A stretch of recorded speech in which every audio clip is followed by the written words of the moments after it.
It's Brian Preston, the money guy.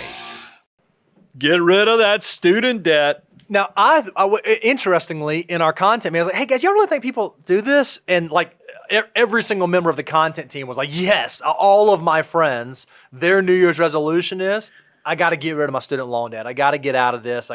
It's a problem in this country. So I bet a lot of folks are thinking, should I and how should I axe this student loan debt I've run up? Yeah, we've talked about this, but because I know we're going to give the slide of what you should consider on paying it off. But I would tell you, because I know we have younger listeners too, if you're actually in school right now, remember our guideline is you don't want to come out of college with more student loan debt than the anticipated first year salary out of college, because that's going to keep you open and honest about, is this the right major? Should I go private versus public? Should I go to community college for the first 2 years and then transfer into the public university?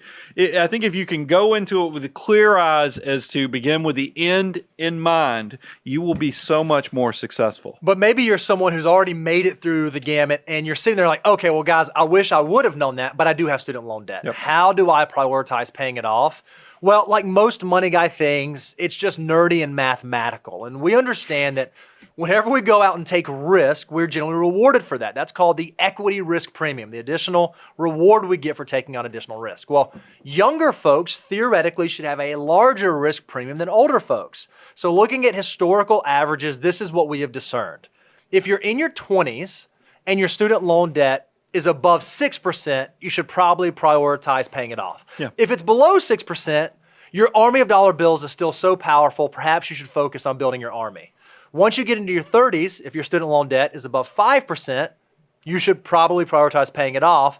If it's below 5%, it's really strong in your army. In your 40s, the number goes to 4%.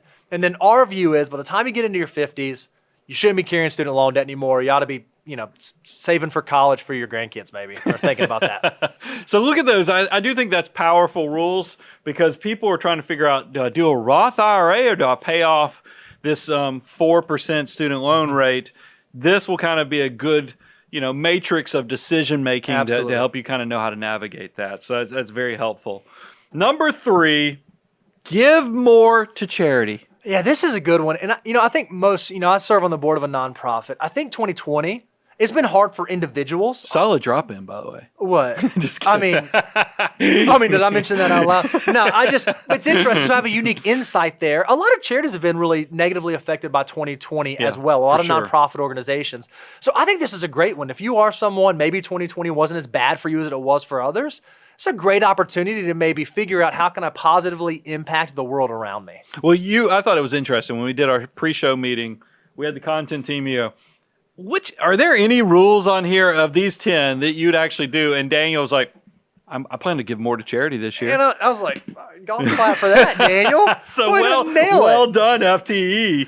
But I do think this is so powerful because, we want to make sure that you are thinking outside of yourself. We've talked about, we've done a lot of shows on the relationship between money and happiness. Mm-hmm. And I think a lot of people think that when I reach a certain level of success, that is going to open up all these opportunities. And what we found, that's not actually what creates fulfillment and happiness. Yes, the threshold of you got to get to that $75,000 so you can cover the basic needs. Mm-hmm. But there is, once you got the basics covered, you're going to find that what brings you happiness and fulfillment, in addition to family and friends and great relationships and those type of things, it's also, are you thinking outside yourself and being generous? That's where do you think the saying, it's better to give than to receive? Right. As a kid, I used to think suckers, but then as you get older, you realize, no, there's something to that. If I can watch people, and by the way, here's the other side of it. And Bo, I've given you this compliment on multiple shows. I try to get this into both of my kids.